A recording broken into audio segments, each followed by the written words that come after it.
بسم اللہ الرحمن الرحیم، الصلاۃ والسلام علی رسولہ الکریم، الحمدللہ رب العالمین۔ جی، ہم نے غزوہ احزاب، جسے ہم خندق کے نام سے جانتے ہیں، کل ہم نے شروع کیا تھا۔ غزوہ خندق ایک مکمل طور پر اعصابی لڑائی تھی۔ اس میں یعنی قتال وہ والی سچویشن نہیں تھی۔ یعنی آپ اگر غور کریں نا، صحابہ کی زندگی اور رسول اللہ صلی اللہ علیہ وسلم کی زندگی، مبارک زندگی، مکہ سے چلتے چلتے مدینہ منورہ میں اللہ سبحانہ و تعالیٰ نے ہر طرح سے ایک تیاری کروائی ہے، یعنی ہر سچویشن سے گزارا صحابہ کو۔ یوں سمجھے ایک بھٹی تھی جس میں پکایا جا رہا تھا، اور جس کا نتیجہ پھر آپ جانتے ہیں ابو بکر، عمر، علی، عثمان رضی اللہ عنہم اجمعین کے دور میں پھر ہم نے دیکھا۔ تو اللہ کے اللہ کے نبی صلی اللہ علیہ وسلم نے جو راستہ دکھایا صحابہ کو، اور پھر اللہ نے جو صحابہ کی تیاری کروائی وہ ہر حوالے سے تھی، صرف ایک نہیں تھی، ورنہ تو فتح یقینی ہر جنگ میں فتح ہو جاتی، ہر جنگ ایک ہی طرز پہ نہیں ہوئی۔ تو اللہ نے ہر طرح سے صحابہ کی تیاری کروائی۔ ایک اعصابی جنگ تھی، ایک انتظار، صبر کا اس میں سارا کام تھا، اور الحمدللہ مسلمان کی جو زندگی ہے وہ صبر کے اوپر ہی آتی ہے کہ ہر کام میں صبر کرنا ہوتا ہے، اور اللہ کے جو فیصلے ہیں وہ حکمت کے ساتھ آتے ہیں۔ اب ہم نے کل دیکھا تھا کہ چند واقعات ہوئے۔ اب ہم ان گراؤنڈز کی طرف چلتے ہیں کہ جو بنی قریظہ، جو یہودی تھے جن کے ساتھ آگے ایک معاملہ پیش آنے والا تھا، ایکچولی انہوں نے کیا کیا تھا۔ یہاں پہ واقعہ لکھا ہے جی، تیر اندازی کے دوران حضرت سعد بن معاذ رضی اللہ تعالیٰ عنہ کو بھی ایک تیر لگا جس سے ان کے دستے کی شہرک کٹ گئی۔ انہیں حبان بن ارقہ نامی قریشی مشرک کا تیر لگا۔ اب یہ آپ نے ذہن میں رکھنا ہے آج ہی اسی بات کو کہ یہ ان کو تیر لگا تھا، اس تیر کا نتیجہ آگے جا کے نکلے گا کہ اس تیر کا رزلٹ کیا نکلا تھا۔ حضرت سعد رضی اللہ تعالیٰ عنہ نے زخمی ہونے کے بعد دعا کی کہ اے اللہ تو جانتا ہے کہ جس قوم نے تیرے رسول کی تکذیب کی اور انہیں نکال باہر کیا اور ان سے تیری راہ میں جہاد کرنا مجھے جس قدر محبوب ہے اتنا کسی اور قوم سے نہیں۔ اے اللہ میں سمجھتا ہوں کہ اب تو نے ہماری ان کی جنگ کو آخری مرحلے تک پہنچا دیا ہے، بس اگر قریش کی جنگ کچھ باقی رہ گئی ہے تو مجھے ان کے لیے باقی رکھ، میں ان سے تیری راہ میں جہاد کروں، اور اگر تو نے لڑائی ختم کر دی ہے تو اسی زخم کو جاری کر کے اسے میری موت کا سبب بنا دے۔ ان کی اس دعا کا آخری ٹکڑا یہ تھا کہ لیکن مجھے موت نہ دے یہاں تک کہ بنو قریظہ کے معاملے میں اپنی آنکھوں کو ٹھنڈا کر لوں۔ بہرکیف ایک طرف مسلمان محاذ جنگ پر ان مشکلات سے جو دوچار تھے تو دوسری طرف سازشیں اور دسیسہ کاری کے سانپ اپنے بلوں میں حرکت کر رہے تھے، اور اس کوشش میں تھے کہ مسلمانوں کے جسم پر اپنا زہر اتار دیں۔ اچھا، یہ وہی کہ سازش ہو رہی تھی پیچھے، ایک طرف قریش سامنے کھڑے ہوئے ہیں۔ یہ ایک بہت سخت اعصابی جنگ تھی، اس کے اندر بہت کچھ سیکھنے کو ملا صحابہ کو۔ چنانچہ بنو نذیر کا مجرم اکبر جو بڑا مجرم تھا، اس کا نام تھا حیی بن اخطب، بنو قریظہ کے دیار میں آیا، یعنی وہ آدمی بنو قریظہ کے دیار، ان کے یعنی گھروں میں آیا، اور ان کے سردار کعب بن اسد قرظی کے پاس حاضر ہوا۔ یعنی حیی بن اخطب آ کے جو قریظہ کا سردار تھا اس کے پاس آ کے اس سے ملاقات کی، اور کعب بن اسد یہ وہی شخص ہے جو بنو قریظہ کی طرف سے عہد و پیمان کا مجاز و مختار تھا۔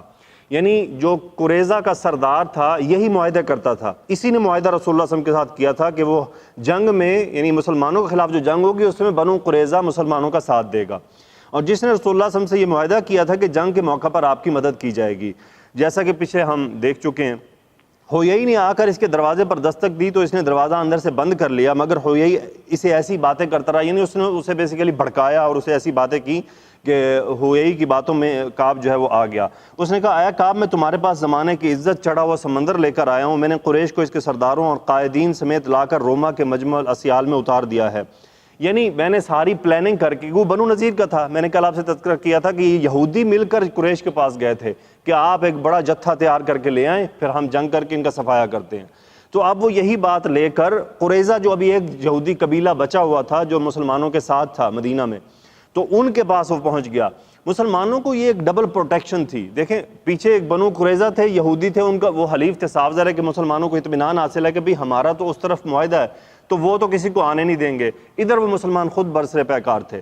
تو اس چالاک آدمی نے یہ ایک راستہ بھی بند کرنے کی کوشش کی، وہ ان کے پاس چلا گیا اور اس نے کہا کہ بنو غطفان کو ان کے قائدین اور سرداران سمیت احد کے پاس ذنب نقمی میں خیمہ زن کر دیا ہے، ان لوگوں نے مجھ سے عہد و پیمان کیا ہے کہ وہ محمد صلی اللہ علیہ وسلم اور اس کے ساتھیوں کا مکمل صفایا کیے بغیر یہاں سے نہیں جائیں گے۔ کعب نے کہا اللہ کی قسم تم میرے پاس زمانے کی ذلت اور برسا ہوا بادل لے کر آئے ہو جو صرف گرج چمک رہا ہے مگر اس میں کچھ نہیں رہ گیا، یعنی وہ اسے بیسیکلی کہہ رہا تھا کہ جو تم میرے پاس آفر لے کے آئے ہو نا یہ میرے لیے بڑی نقصان دہ ہے، تم مجھے کوئی فائدے کی بات نہیں بتا رہے۔ مگر وہ یہی جو ہے وہ اس کو مسلسل صاف ذرا چڑھاتا رہا آسمان پہ، تو وہ چڑھتے چڑھتے آخر وہ قابو آ گیا اس کے قابو آ گیا، اس کی بات میں اس کو آنا پڑا کیونکہ اس نے باتیں اس سے ایسی کی تھیں۔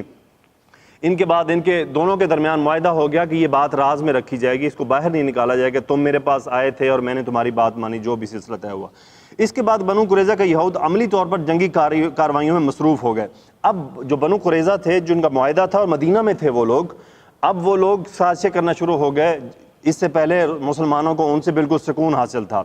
ابن اسحاق بیان کرتے ہیں کہ صفیہ بنت عبد المطلب رضی اللہ عنہ حضرت حسان بن ثابت رضی اللہ تعالیٰ عنہ کے فارغ نامی قلعے کے اندر تھیں۔ اچھا ہوا یہ کہ بچے اور عورتیں، جیسا کہ میں نے آپ کو کل بتایا تھا کہ وہ مدینہ میں محفوظ پناہ گاہوں میں تھے، اور اس وقت مدینہ خالی تھا، مدینہ میں مرد موجود نہیں تھے کہ جو ان کی حفاظت کرتے۔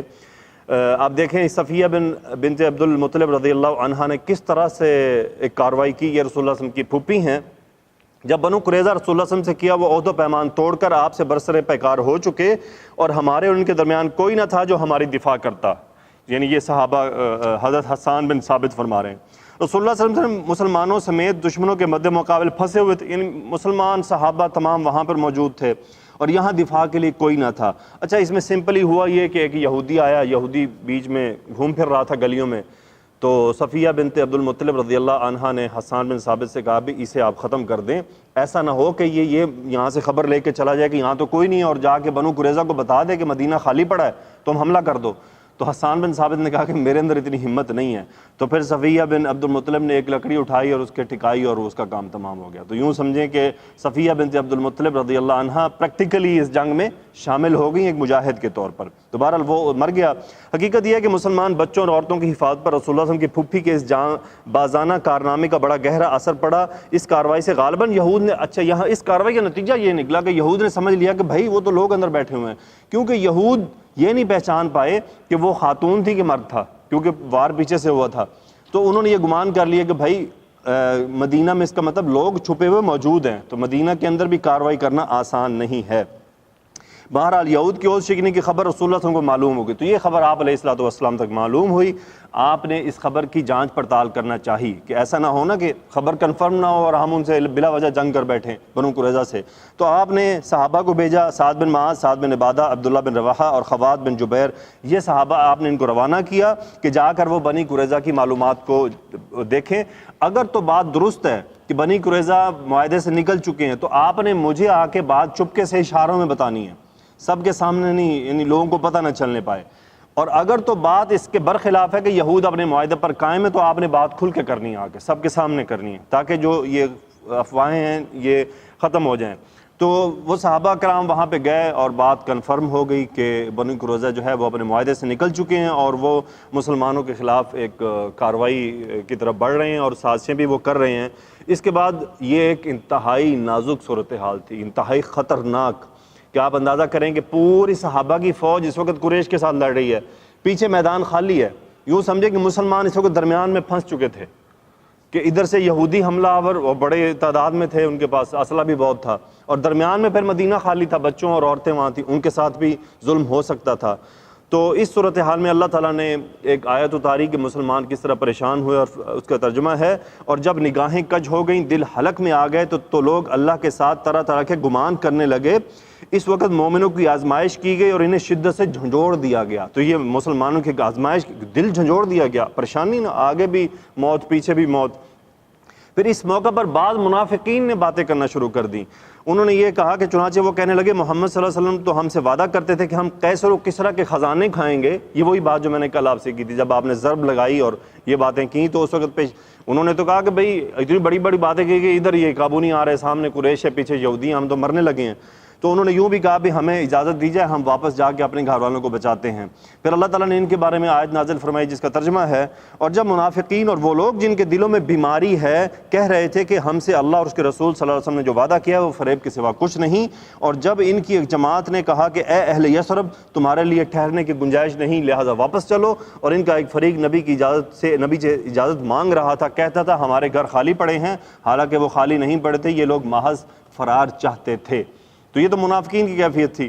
اس طرف لشکر کا یہ حال تھا اور رسول اللہ صلی اللہ علیہ وسلم کی کیفیت یہ تھی۔ اب رسول اللہ صلی اللہ علیہ وسلم بنو قریظہ کی یہ بدعہدی کی خبر سن کر کافی پریشان ہوئے، آپ نے سر پر کپڑا اوڑھا اور آپ لیٹ گئے، ڈھک لیا، اور یعنی آپ لیٹے رہے۔ اس کیفیت کو دیکھ کر صحابہ بھی اضطراب کا شکار ہوئے، لیکن آپ پر امید کی روح غالب آ گئی اور آپ اٹھے اور آپ نے اللہ اکبر کہتے ہوئے فرمایا، اور پروگرام کے ایک جز کے طور پر مدینے کی نگرانی کے لیے فوج کا ایک حصہ روانہ فرمایا۔ یعنی آپ نے فرمایا مسلمانوں اللہ کی مدد اور فتح کی خوشخبری سن لو۔ اس کے بعد آپ نے پیش آمدہ حالات سے نمٹنے کا پروگرام بنایا اور پروگرام کے جز کے طور پر مدینے کی نگرانی کے لیے فوج کا ایک حصہ روانہ فرمایا تاکہ مسلمانوں کو غافل دیکھ کر یہود کی طرف سے عورتوں اور بچوں پر کوئی اچانک حملہ نہ ہو۔ اچھا بہرحال اب اس کو میں تھوڑا سا شارٹ کرتا ہوں۔ شارٹ یہ کرتا ہوں کہ آپ نے صحابہ کا ایک جماعت مدینہ میں بھیج دی تاکہ وہاں پہ ایک چہل قدمی ہو جائے، کہ احساس ہو کہ صحابہ موجود ہیں اور مسلمان چوکنے ہیں۔ اس دوران مسلمان صحابہ کے ساتھ خندق کے اوپر بالکل ڈٹے ہوئے تھے محاذ پر، اور وہ بھی ڈٹے ہوئے تھے قریش۔ اس میں ایک صحابی ہیں وہ ایمان لے آئے اور ان کا نام ہے نعیم بن مسعود۔ نعیم بن مسعود یہ اسلام لے آتے ہیں، لیکن ان کے اسلام لانے کا پتہ قریش کو نہیں چلا۔ یہ مسلمان ہوئے رسول اللہ صلی اللہ علیہ وسلم کے پاس تشریف لاتے ہیں اور فرماتے ہیں میں آپ کے لیے کیا کر سکتا ہوں؟ آپ نے فرمایا تم فوجی طور پہ تو کچھ نہیں کر سکتے، لیکن ہاں البتہ تم ان میں پھوٹ ڈلوا دو اگر تم وہ ڈلوا سکتے ہو۔ یعنی یہ ٹیکٹکس تھی جنگ کی کہ بھئی اب تم اکیلے بندے ہو، ہم تم سے کیا کام لیں، جبکہ تمہارے بارے میں انہیں خبر نہیں ہے، تو تم یہ ضرور کر سکتے ہو کہ ان کے اندر لڑائی ڈلواؤ، یہود اور قریش کو آپس میں بدگمان کر دو۔ تو انہوں نے کہا کہ جی یہ کام میں کر لوں گا۔ کیوں کر لوں گا؟ کیونکہ ان کی بنو قریظہ کے ساتھ بھی دوستی تھی اور ان کی قریش کے ساتھ بھی دوستی تھی۔ یعنی قریش جو ابو نعیم تھے ان کو اچھی طرح جانتے تھے کہ یہ مسلمانوں کے دشمن ہیں۔ اب ہوا کیا اور وہ کیسے کرتے ہیں میں آپ کے ساتھ شیئر کرتا ہوں۔ پھر الحمدللہ اللہ کا کہنا ایسا ہوا کہ دشمن میں پھوٹ پڑ گئی، ان کی جمعیت شکست کھا گئی اور ان کے دھار کند ہو گئی۔ ہوا یہ کہ غطفان کے ایک صاحب جن کا نام نعیم بن مسعود بن عامر اشجعی تھا رسول اللہ صلی اللہ علیہ وسلم کی خدمت حاضر ہوئے اور انہوں نے اسلام قبول کر لیا۔ اچھا یہ اب بنو قریظہ کے ہاں پہنچے، یعنی بنو قریظہ کے پاس جاتے ہیں اور انہیں کیا کہتے ہیں کہ اور چونکہ ان کے ساتھ ان کی دوستی اتنی زیادہ تھی جاہلیت سے، تو اعتبار بہت بڑا تھا، اعتبار بڑی چیز تھی اس کے اندر، کیونکہ حالات ایسے تھے اعتبار کا ہی کام آ سکتا تھا۔ یہ دیکھیں یہ انتظامات اللہ سبحانہ و تعالیٰ کر رہے ہیں، یہ سب اللہ ایک نظام چلا رہے ہیں۔ ہوا یہ کہ انہوں نے کہا کہ نعیم نے ان سے کہا اچھا تو سنیے قریش کا معاملہ آپ لوگوں سے مختلف ہے، یہ علاقہ آپ کا اپنا ہے۔ انہوں نے کہا کہ بھئی یہ تمہارا اپنا علاقہ ہے، قریش تو ادھر سے اٹھ کے آئے ہیں یہاں پر لڑنے کے لیے، وہ لڑیں گے، کام ہو نہ ہو وہ واپس چلے جائیں گے، تم بلا وجہ دشمنی کھا بیٹھو گے۔ یعنی اگر تم یہاں رہ گئے اور مسلمانوں سے دشمنی ہوگی، مسلمان فارغ ہوئے تو وہ تم پہ پلٹ پڑیں گے، تو قریش تو تمہیں دھوکہ دے رہے ہیں۔ انہوں نے فائنلی انہوں نے یہ کہا کہ بھئی اگر تمہارے پاس قریش مدد طلب کرنے آئے نا کہ بھئی تم ہمارے ساتھ جنگ میں مدد طلب کرو، تو تم ان کی بات نہ ماننا، حتیٰ کہ انہیں کہنا کہ ہمیں چند لوگ اپنے بڑے بڑے ہمارے پاس یرغمال بنا دو۔ یعنی یوں سمجھے جسے کیا کہیں گے آپ، ایز اے گارنٹر، ایک تامین جسے ہم کہتے ہیں، گارنٹی کے طور پہ اپنے چند لوگ ہمارے پاس چھوڑ دو تو پھر ہم تمہارے ساتھ جنگ میں حصہ لے لیں گے۔ یہ شرط انہوں نے سکھا دی اور انہوں نے بتا دیا کہ اگر وہ تمہیں اپنے لوگ نہ دیں تو سمجھ لینا کہ وہ تمہارے ساتھ دھوکہ کرنے والے ہیں۔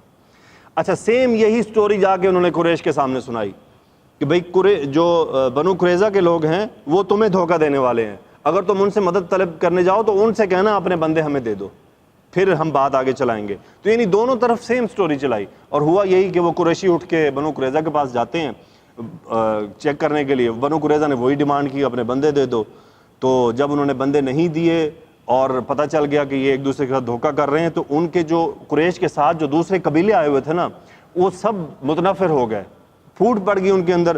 نتیجہ یہ نکلا کہ اسی رات وہ جناب بھاگ گئے، قریش بھاگ گئے۔ ہوا یہ تھا سمپلی جو یہاں پہ شاید نہیں لکھا ہوا کہ اللہ نے ایک سخت سرد ہوا چلائی ٹھنڈی، جس سے ان کے خیمے اکھڑنے لگ گئے، تو وہ اس ٹھنڈک میں ٹھٹھرنے لگے، تو انہوں نے بہتر اس سے کہ ہم یہاں اسی سردی میں مر جائیں، بہتر ہے کہ ہم یہاں سے راہ فرار اختیار کیں۔ تو انہوں نے رات کے اندھیرے میں راہ فرار اختیار کی تھی۔ اچھا، ان کے حالات معلوم کرنے کے لیے رسول اللہ صلی اللہ علیہ وآلہ وسلم، میں نے یہاں بہت کچھ شارٹ کٹ کیا سمپلی، چونکہ وہی باتیں یہاں پہ تھی جو میں نے آپ سے شیئر کی ہیں، ذرا تھوڑی ڈیٹیل میں لکھی ہوئی ہیں۔ سمپلی ہوا یہ کہ رسول اللہ صلی اللہ علیہ وسلم نے حضرت حذیفہ رضی اللہ تعالیٰ عنہ کو اسی رات میں ان کے حالات معلوم کرنے کے لیے بھیجا کہ بھئی ان کے درمیان کیا بات چیت چل رہی ہے۔ تو حذیفہ رضی اللہ تعالیٰ عنہ وہ باتیں معلوم کر کے رسول اللہ صلی اللہ علیہ وسلم تشریف لے آئے، اور رسول اللہ صلی اللہ علیہ وسلم اتنی، یعنی وہاں پہ شدید سرد ہوا تھی کہ کوئی اٹھنے کو تیار نہیں تھا۔ حذیفہ رضی اللہ عنہ نوجوان تھے، انہیں آپ صلی اللہ علیہ وسلم نے بھیجا بھی تم جاؤ، اور جب وہ واپس آئے شدید سردی سے ٹھٹر رہے تھے، تو رسول اللہ صلی اللہ علیہ وسلم نے انہیں اپنی چادر میں لے لیا، اور وہ فرماتے ہیں کہ جب میں چادر میں گیا تو ایسا لگتا تھا جیسے سردی ہے ہی نہیں، یعنی آپ کو ایک گرمائش ملی اور گرمائش کا احساس ہوا۔ تو اس طرح سے یہ جنگ ختم ہوئی کہ وہ قریش بھاگ کے اور مسلمان فتح یاب ہوئے، لیکن یہ ایک اعصابی جنگ تھی۔ اب اصل نتیجہ نکلنے لگا، اب رسول اللہ صلی اللہ علیہ وسلم نے فیصلہ کیا کہ اب ان کے ساتھ کیا کرنا ہے جنہوں نے ہمارے ساتھ دھوکہ کرنے کی کوشش کی، کیونکہ اگر وہ دھوکہ کر دیتے اور پریکٹیکلی اس پہ عمل ہو جاتا تو مسلمانوں کو شدید قسم کا نقصان ہو سکتا تھا۔ ہوا یہ کہ رسول اللہ صلی اللہ علیہ وسلم نے منادی کروائی کہ جو شخص سمع و طاعت پر قائم ہے وہ عصر کی نماز بنو قریظہ میں ہی میں پڑھے۔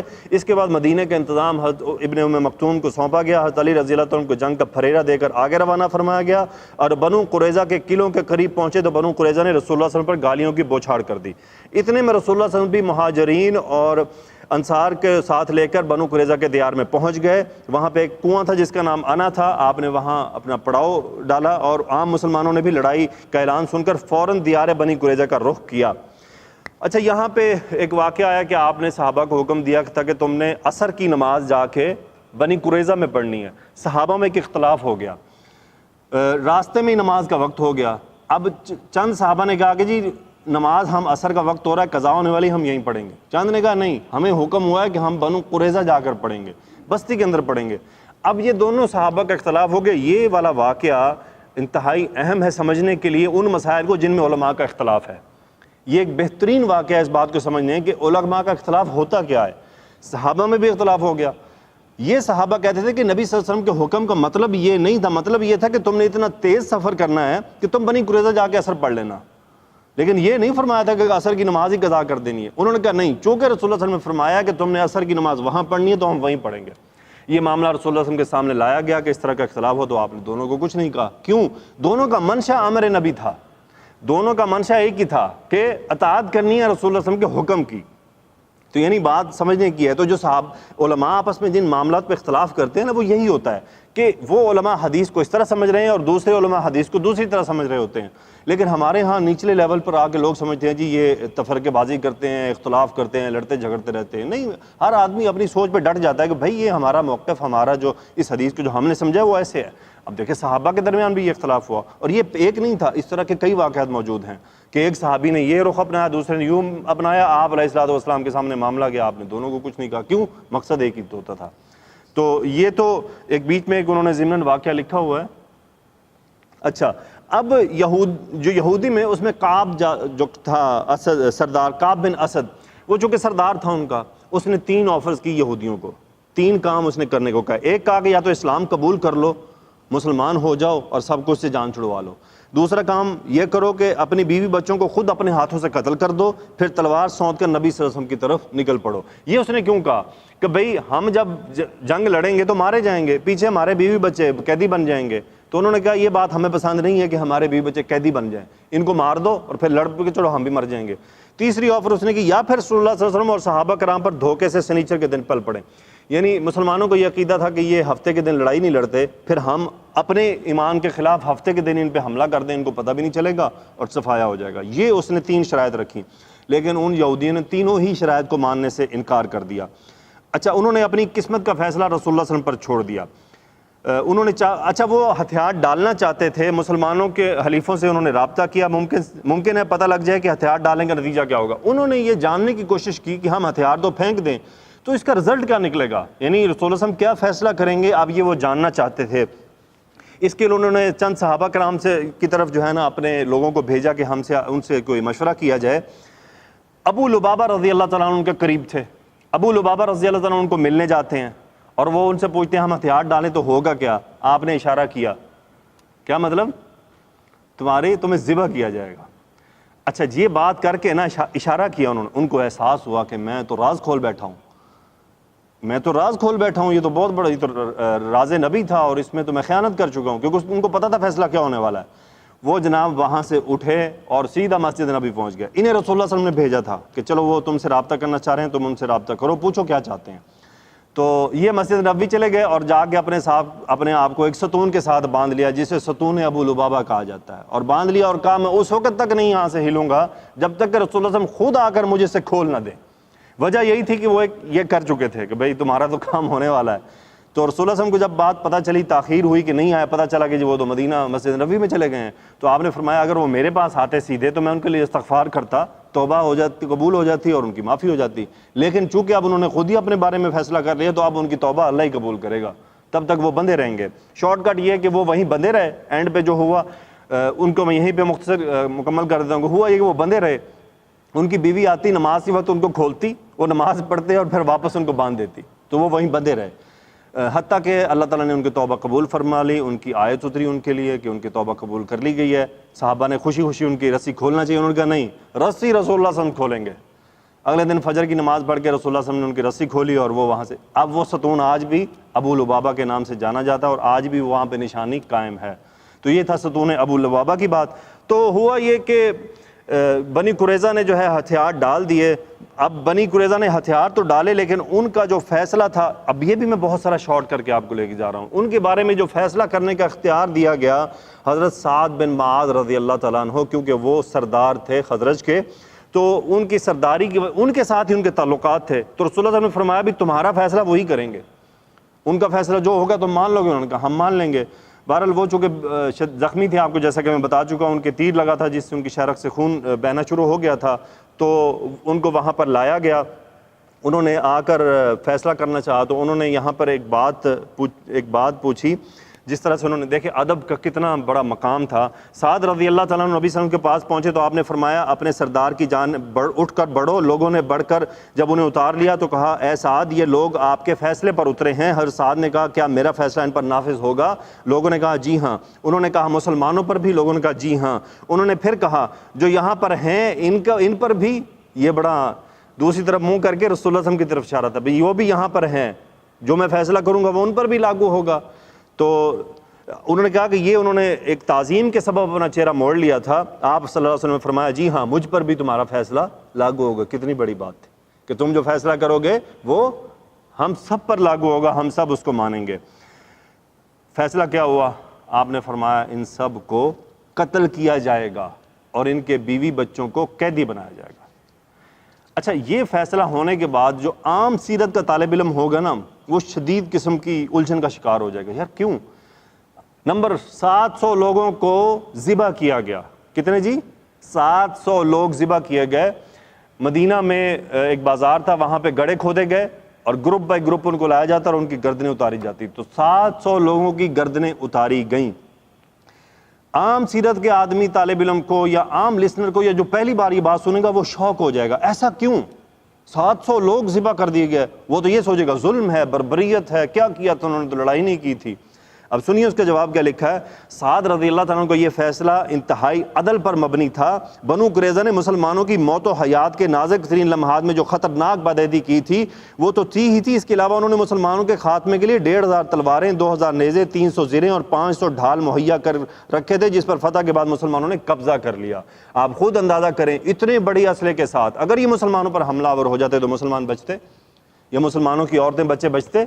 اتنی بڑی غداری, اور غداری کی سزا کوئی بھی ملک کا موت سے نیچے نہیں دیتا, چاہے وہ کوئی بھی ملک ہو. آپ سعودیہ میں دیکھ لیں, پچھلے دنوں انہوں نے وہ بڑے بڑے علماء کو ان کی نظر میں غداری ہوتی ہے تو وہ ذبح کر دیتے.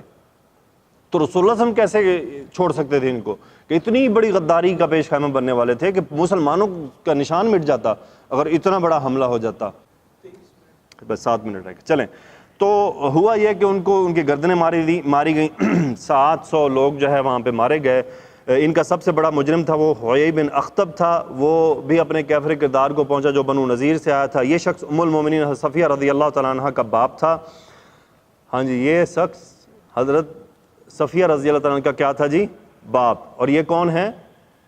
رسول اللہ صلی اللہ علیہ وسلم کی صاحب زوجہ, رسول اللہ صلی اللہ علیہ وسلم کی زوجہ کا باپ تھا. اسے بھی مار دیا گیا، اسے بھی مارا گیا، وہ بھی یہاں پہ مر گیا، لیکن وہ بڑا تکبر والا آدمی تھا، اس نے اینڈ پہ یہ لکھا کہ یہ تو نوشتہ تقدیر ہے اور ایک بہت بڑا قتل ہے جو اللہ نے بنی اسرائیل پر لکھ دیا، اس کے بعد وہ بیٹھا اور اس کی گردن مار دی گئی، یعنی مرتے ہوئے بھی اس کے ذہن میں یہ ہے کہ یہ تو بنی اسرائیل کے تقدیر میں لکھا ہوا ہے، کوئی مسئلہ نہیں، پریشانی کی بات نہیں ہے۔ بہرحال رسول اللہ صلی اللہ علیہ وسلم نے ایک اور حکم دیا تھا کہ جس کے زیر ناف بال آ چکے ہوں صرف اسے قتل کیا جائے، اور زیر ناف بال نہ آئے ہوں تو اسے چھوڑ دیا جائے۔ تو یہ وہی بات جو آج بھی ایک لا ہے کہ لیکن آج تو 18 سال کی عمر ہے، لیکن تب یہ 18 سال کی عمر نہیں بلکہ بالوں کے اوپر فیصلہ ہوتا ہے، کیونکہ جوانی بالوں سے ہی ہوتی ہے۔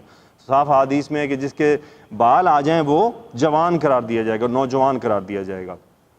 چونکہ اس میں ایک صحابی تھے عطیہ قرضی، ان کو بھی بال نہیں آئے تھے، انہیں چھوڑ دیا گیا تھا، تو یہ بعد میں صحابیت سے جو ہے وہ سرفراز ہوئے، اللہ تعالیٰ نے ان کے قسمت میں جو ہے وہ صحابی ہونے کا لکھا تھا، انہوں نے بچنا تھا اور صحابیت پانی تھی انہوں نے۔ اس کے بعد سعد بن معاذ رضی اللہ تعالیٰ عنہ جو ہے وہ ان کا زخم پھوٹ پڑا اور وہ اس کے بعد شہید ہو گئے، وفات پا گئے۔ سعد بن معاذ رضی اللہ تعالیٰ عنہ کے بارے میں شاید آپ جانتے ہوں کہ جس وقت ان کا جنازہ ہوا، اللہ تعالیٰ کے نبی صلی اللہ علیہ وسلم نے فرمایا کہ سعد بن معاذ رضی اللہ تعالیٰ عنہ کی موت پر رحمان کا عرش ہل گیا، رحمان کا عرش ہل گیا، وہاں پہ خوشی منائی جا رہی تھی کہ سعد آ رہا ہے، اور سعد رضی اللہ تعالیٰ عنہ کا جو جنازہ تھا وہ بہت زیادہ ہلکا تھا، اور اس جنازے کو فرشتے نے اٹھایا ہوا تھا۔ کس نے جی؟ فرشتوں نے اٹھایا ہوا تھا۔ سعد بن معاذ کا استقبال وہاں پہ ہو رہا تھا، وہاں پہ خوشی منائی جا رہی تھی کہ بھئی سعد آ رہا ہے، سعد کو استقبال کرنا ہے۔ لیکن آپ کو ایک بات بتا چلوں کہ سعد کا استقبال تو ہوا، سعد رضی اللہ تعالیٰ عنہ کو جب قبر میں ڈالا گیا، اوپر مٹی بند کی گئی، تو رسول اللہ صلی اللہ علیہ وسلم نے 3 بار فرمایا سبحان اللہ سبحان اللہ سبحان اللہ۔ صحابہ نے پوچھا یا رسول اللہ صلی اللہ علیہ وسلم یہ کیا ماجرا ہے؟ آپ نے فرمایا جب سعد کو قبر میں رکھا گیا تو قبر نے ان کو دبوچ لیا۔ غور کیجئے گا، سوچنے کی بات ہے۔ کون سے صحابی؟ سعد بن معاذ۔ کون سے صحابی؟ جن کے جانے پہ عرش خوشی سے جھوم اٹھا، جن کا فرشتوں نے جنازہ اٹھایا، نبی نے جنازہ پڑھایا، نبی نے قبر میں اتارا، نبی قبر پر موجود ہیں، پھر قبر نے پکڑ لیا۔ تو آپ بتائیں ہمارا آپ کا کیا حال ہوگا؟ آپ نے فرمایا جب میں نے 3 بار سبحان اللہ کہا تو قبر نے چھوڑ دیا، تو دل میں بات کی کہ یا اللہ میں موجود ہوں، چھوڑ دیں، معاف کر دیا جائے۔ آپ کو یہاں پہ نقطہ بتاتا چلوں کہ جو بھی آدمی قبر میں دفنایا جاتا ہے قبر اس کو پکڑ لیتی ہے، وہ کوئی بھی ہو۔ ابھی صحابی آپ کے سامنے موجود ہے، صحابی کی بات کر رہا ہوں میں کہ انہیں قبر نے پکڑ لیا، تو خود سوچے ہمارا کیا حال ہوگا۔ قبر اس قدر دبوچتی ہے کہ پسلیوں کے اندر پیوست ہو جاتی ہیں۔ یہ ایک پاک کرنے کا معاملہ ہوتا ہے، یعنی یہ ایک وہ ہے جو چھوٹے موٹے کچھ کمی بیشی ہو نا تو اس سے تطہیر کا عمل ہو رہا ہوتا ہے۔ تو دیکھیں وہ تو صحابی تھے، تو ہمارا کیا بنے گا؟ تو اسی طرح اللہ تعالیٰ سے استغفار کیا کریں، توبہ کیا کریں، معافی مانگا کریں۔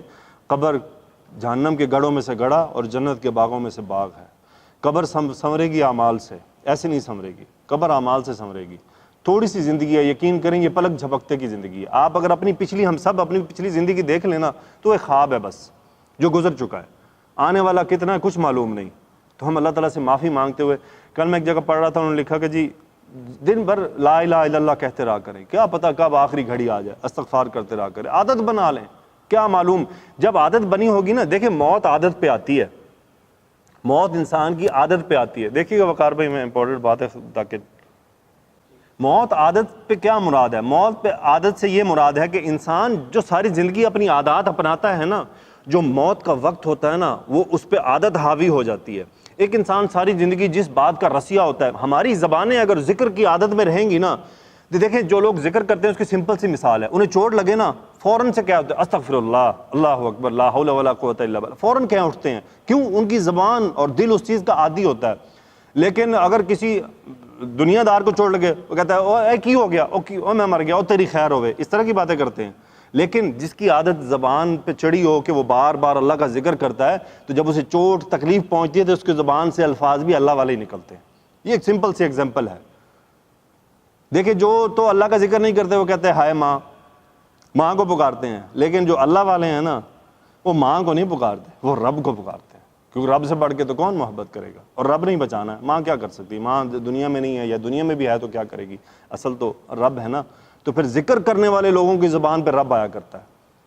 تو اللہ تعالیٰ سے یہ بہت دعا کیا کریں کہ یا اللہ ہمیں ذکر کی توفیق عطا فرما، ہمارے جو ذکر ہے اس کے کرنے میں آسان. اللہم اعنی علی ذکرک و شکرک و حسن عبادتک، یعنی ذکر کرنے کے بھی، عبادت کرنے کے بھی، اپنی اطاعت کرنے کے بھی ہمیں کیا ہے، اعنی ہماری مدد فرما، میری مدد فرما. ہم خود سے تو قادر نہیں ہیں، لا حول ولا قوت الا باللہ، توفیق اللہ کی طرف سے آتی ہے. تو موت کو یاد رکھیں، یہ زندگی بہت تھوڑی ہے، بہت معمولی سی ہے. وہ لڑکا جو شہید کر دیا گیا، آپ نے دیکھا ہوگا، بلال رحمۃ اللہ علیہ، اللہ تعالیٰ اس کے درجات بلند فرمائے، اس کی مغفرت فرمائے، اس کے لیے اگلے منازل آسان فرمائے. نوجوان لڑکا، کتنی عمر تھی جی؟ 23 سال، یونیورسٹی کا اسٹوڈنٹ، 23 سال عمر، گھر میں بیٹھا. لیکن دیکھیں، یاد رکھیں، اسے اللہ نے شہادت کی موت عطا فرمائی ہے. حق بیان کرتا تھا. اس کی جو سب سے خوبصورت بات، نوجوان تھا. شکاری صاحب تو نہیں جانتے ہوں گے شاید، ہم پاکستانی تو شاید جان چکے ہوں، کیوں شاید بھائی، وسیم بھائی؟ شکاری صاحب 23 سال اس کی عمر تھی، 23 سال، نوجوان، بہت خوبصورت نوجوان، لیکن بہادر، کہ حق کا ساتھ دینا ہے. مسلک اس کا جو بھی تھا، ہاں جی، لیکن اس کے بعد بھی حق کا ساتھ دینا ہے. اس کو نہیں فکر میں آرمی کے بارے میں کچھ کہہ رہا ہوں، اس نے ہائی لائٹ کرنا کہ یہ بات غلط ہے. کچھ بھی ہے، جو ابھی وہ ہے ISPR کا آصف غفور، اس نے اپنے ٹویٹ میں اس سے پرائیویٹ ڈسکشن کو پھر بعد میں ٹویٹ کیا کہ یعنی اس کا مطلب اس لڑکے کی آواز کہاں پہنچ رہی تھی، کہ ان سے انہوں نے پرائیویٹ کمیونیکیشن کی، اس کو اپنی پوزیشن کلیئر کی کہ بھئی بیٹا، آپ جو سنا ہے آپ نے وہ ایسے بات نہیں ہے. تو وہ، اور اسی نے یہ پچھلے دنوں طارق جمیل صاحب والا وہ شیعہ والا معاملہ اٹھایا تھا. اس کے بعد پھر علماء گئے طارق جمیل صاحب سے ملنے، ان کو جا کے سمجھایا کہ بھئی آپ یہ کن قدموں کے اوپر چل پڑے ہیں، آپ ہمارے اہل سنت والجماعت کا جو ایک متفقہ ہمارا جو سٹینڈ ہے اس کے خلاف جا رہے ہیں. تو یہ آواز بھی اٹھانے والا، اس کی پوری ویڈیو میرے پاس لڑکے کی پڑی ہے جو اس نے وہاں پہ کہا. تو یعنی دیکھیں پھر اللہ نے اسے موت کیا دی. عائشہ رضی اللہ تعالیٰ کا دفاع کرتا تھا ڈٹ کے، معاویہ رضی اللہ تعالیٰ کا دفاع کیا، ڈٹ کے کیا، اس نے للکار کے کہا جو کچھ کہا. تو پھر اس کی مخالفت، صاف ظاہر ہے کہ مخالفت ہوتے ہیں، لیکن ڈرا کسی سے نہیں. اور شکاری صاحب مزے کی بات، اس کی وفات کے بعد اس کی کچھ ویڈیوز آئی ہیں جس میں ایسے لگتا ہے اسے پتا تھا کہ میرے ساتھ یہ ہوگا. اس نے ایک نظم سی پڑھی ہے کہ اس سے پہلے کہ مجھے مار دیا جائے اور میرے اوپر دہشت گرد لیبل لگا دیا جائے، میں ایک پاکستان آئیڈینٹی کارڈ ہولڈر ہوں، میرے پاس گن تو کیا بلیڈ بھی نہیں ہے، ہاں صرف کیا ہے بولتا ہوں اور بولتا حق ہوں، برا لگتا ہے تو برا لگے. اتنا بہادر تھا. ہاں، اس کو چکر دے کے مارا گیا، فریب کیا گیا اس کے ساتھ، پہلے اس کو پلان کر کے پھنسا کے مارا گیا. تو یعنی ہاں جی، لیکن آپ یہ دیکھیں کہ اللہ شہادت جب عطا فرماتا ہے نا، تو گھر بیٹھے بلا کے شہادت عطا فرما دی. سرخرو ہو گیا. اس کے باپ پہ قربان جائیں، اس کے الفاظ کتنے بڑے تھے. کہتا میرے 5 بیٹے ہیں، میرا ایک بیٹا صحابہ کی شان بیان کرتے کرتے شہید ہو گیا، اور اگر یہ 4 بیٹے اسی فلسفے پہ شہید ہو جائیں مجھے کوئی غم نہیں ہے. اور وہ اپنے بیٹے کی شہادت پہ بول رہا تھا یہ الفاظ. اتنا حوصلہ کسی کے پاس نہیں ہوتا. یہ صرف وہی دلوں میں ایمان راسخ ہو چکا ہے. اللہ تعالیٰ سے دعا ہے کہ یا اللہ ہمیں شہادت کی موت عطا فرمانا، بستر مرگ پہ عطا فرمانا چاہے، یہ تیرے اختیار میں ہے، تو جیسے بھی عطا فرمانا چاہے. اللہم صلی علی سیدنا و مولانا محمد و علی آلہ وصحبہ وبارک وسلم. آمین یا رب العالمین.